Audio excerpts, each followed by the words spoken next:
let's talk about the position of Turkey in spreading of NATO and the position of Turkish president in this question that is quite influential, as we observed previously with Sweden and Finland. So according to this, Ukraine deserves NATO membership, Turkish President Recep Tayyip Erdogan said at the press conference after talks with Vladimir Zelensky. Erdogan said that no one will lose from the fair peace. We will provide all the assistance so that Ukraine gets back on its feet. And he also added that another important reason why Turkey looks with confidence to the future of Ukraine is that Crimean Tatars are bravely fighting for the freedom on their country. Erdogan thanked Zelensky for his work on guaranteeing the rights of Crimeans. And at the same time, Erdogan said that he expects the visit of Russian President Vladimir Putin to Turkey in August, during which they will discuss the issue of the exchange of prisoners of war tete-a-tete. So my question is, what interests on both sides can be negotiated and what compromises are possible in the context of the ongoing war unleashed by Russia in Ukraine? I mean, the negotiations between Erdogan and Putin. The Turkish side has an open policy towards Russia, and they have enough opportunities to influence each other. So it is very strong interdependency on both energy trade and tourist areas. But Turkey is maybe the second country in the world who is fighting also Russians, because there were a number of places where two sides have been contradicting each other. It was Libya, Syria, it was Nagorno-Karabakh, and also the political contradictions continue in the area of Central Asia and Balkans. So it is still, the balanced approach, which is based on the economical interests, which is being promoted during the war period, but also on the political, let's say, contradictions, which is also being visual during this period of time. So politically, Turkish side is on our part, but also they're promoting their idea of mediation, and they try to be active in this endeavor.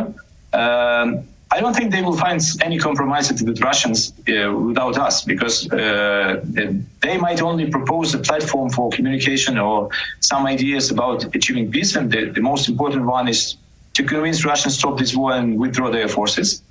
There is also the different narratives which are dominant in the Turkish society about the involvement of the West, and that might be the contradiction between West and Russia in the Ukrainian soul is being continued, and that's some kind of war which need to be stopped, but no one say how. And so that's the topic. But for sure, Turkey is supporting our territorial integrity, and that's the most important dimension. Plus, they're supporting us in the practical dimension. So, and that's help us to be more resilient and continue fighting. But regarding the outcomes of possible visits, so there are a lot of bilateral questions, and not only related to Ukraine, plus Syria issues, Nagorno-Karabakh, and Azerbaijani territory issues, many others which are on the top agenda. And there are a lot of Turkish interests that they need to protect, and most probably they will discuss, but it will not be done on the expense of Ukraine. That's the most important point.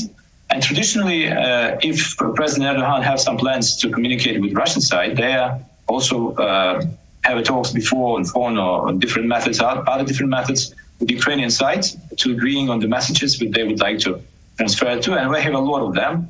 And the practical outcomes, which was visible, also related to the different practical issues. Hopefully it will be done the same this August if Putin dare to come, because it is still the big issue. Will he be, let's say, won't he be afraid about that? Because it's, there is still the decision of International Criminal Court, which is online, despite Turkey is not a part of it. But what else? Can he be arrested on the territory of Turkey? Let me keep silence and wait for surprises. Yeah, that's true. That's true.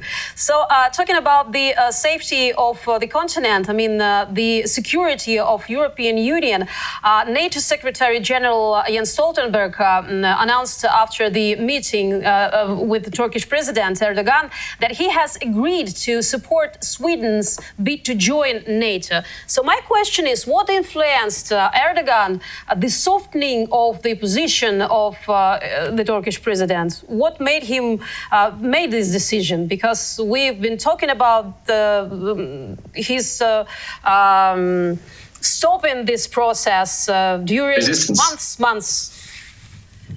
No, maybe there was not well explained why. What was the reason for resisting Swedish membership? You can do it right now. You can do it right now. So traditionally, Turkey have a very tense relationship with Sweden. First of all, because of restrictions imposed by Sweden on Turkey in different areas of defense industries.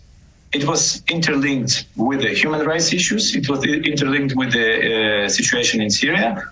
And also a lot of people from Turkey, like those who are supporting the terrorist organization, which is called Kurdish People's Party, they are located there, and they are doing some political activities there, plus public activities, which Turks didn't like so much. Plus, some people from the so-called FETÖ terroristic groups, it's Gülen movement, also being hidden there in the territory of Sweden. And last year, during the beginning of the talks about the membership of Sweden, 3 sides signed a special memorandum on all these topics. And not all of them, up until the recent time, was improved or implemented correctly, as the Turks say. Despite Erdogan makes Sweden to change their legislation, to make some amendments to the criminal code, etc., etc. There were a number of moves from the Swedish side.